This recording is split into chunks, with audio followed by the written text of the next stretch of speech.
2006 Acura MDX alternator replacement. I'm Brian Essick from How To Automotive, and I'm going to walk you through that. The first step is to disconnect the negative battery cable. Okay, the next step is to remove the drive belt. So you're going to need a serpentine belt tool or a really long ratchet with a 14mm socket, and right there is the tensioner. So you'll put it on there and you'll rotate it towards the back of towards the firewall of the car. And then once you get it pushed over, just slip the belt off. If you're not replacing the belt, I try not to unroute it. I just try to slip it off the alternator and kind of just leave it hanging on everything, and that'll reduce your frustrations later when you go to route the belt on. So next, what we're going to do is we're going to take this little rubber plug right here off the alternator, and we're going to take the bolt off here for the battery cable that goes onto it, and remove the little 10mm bolt here that holds this little bracket that holds the wire loom on. So after unplugging the electrical connector, the battery cable part of the alternator, I just kind of flipped it out of my way. I got the little loom out.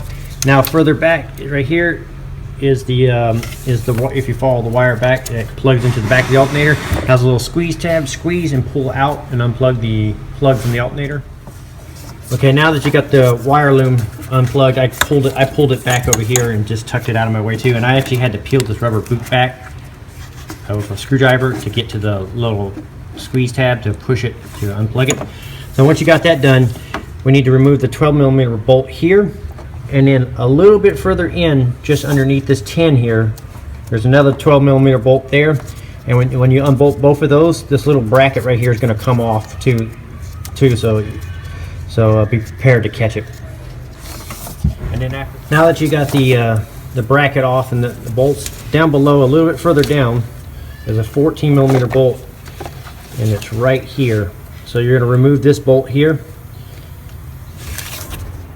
Okay, now that I got the bottom bolt of the alternator out, what I'm going to do is take my pry bar, and right here I'm going to put it right between the alternator and the cylinder head a little bit, and pry it a little bit,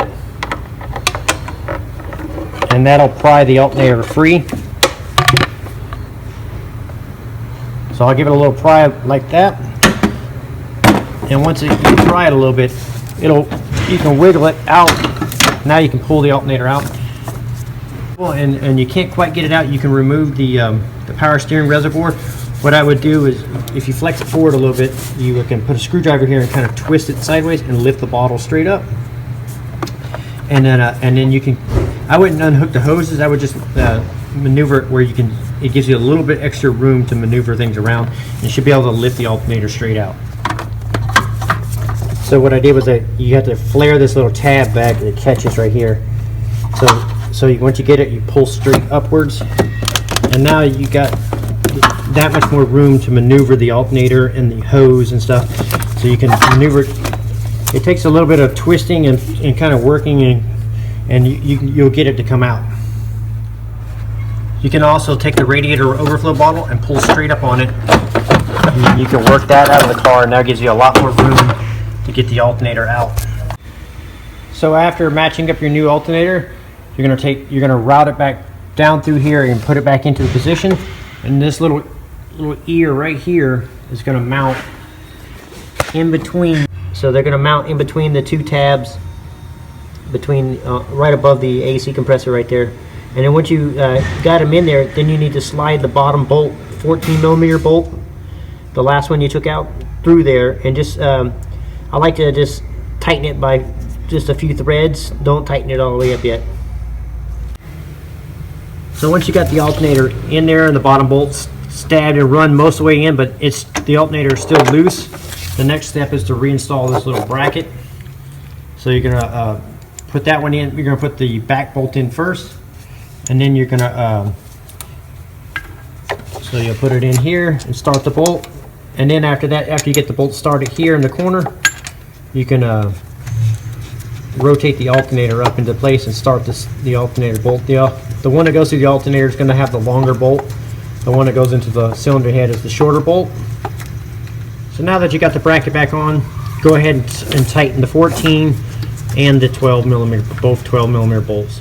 Now that I got the alternator back in and secure, before I go ahead and hook all the wires and stuff up, I like to go ahead and put the belt back on at this point because you have a little extra room, you know, with this stuff out of the way. Or if you want to, you can plug this stuff back in. It's up to you. It's just a preference of how you work.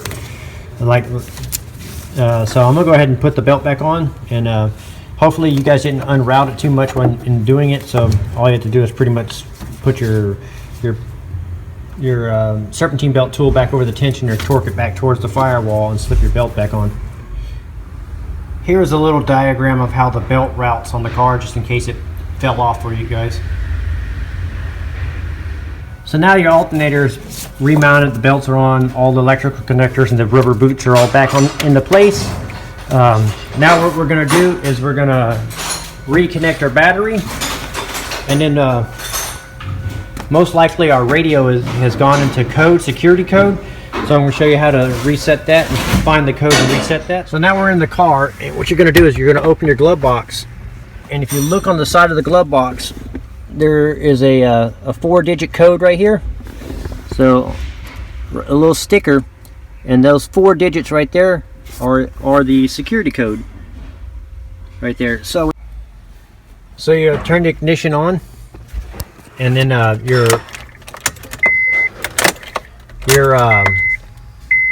if you have navigation, that'll be in code too, and the radio will be in code, so you have to enter the code. And like I said, the code is right there on the little sticker on the inside of your glove box right here. So you just enter that code into it. So in this case it's 09, what is it, 94. Hit done. Now your navigation is back, and you'll do the same thing with your radio. You'll enter the code. Now you just double check your alternator output with a proper voltmeter or charging machine, and that'll complete the job of replacing the alternator on a 2006 Acura MDX. I'm Brian Essex from How To Automotive. I'd like to thank you guys for watching my videos, encourage you to subscribe, and invite you to check out the website at howtoautomotive.com. Thank you.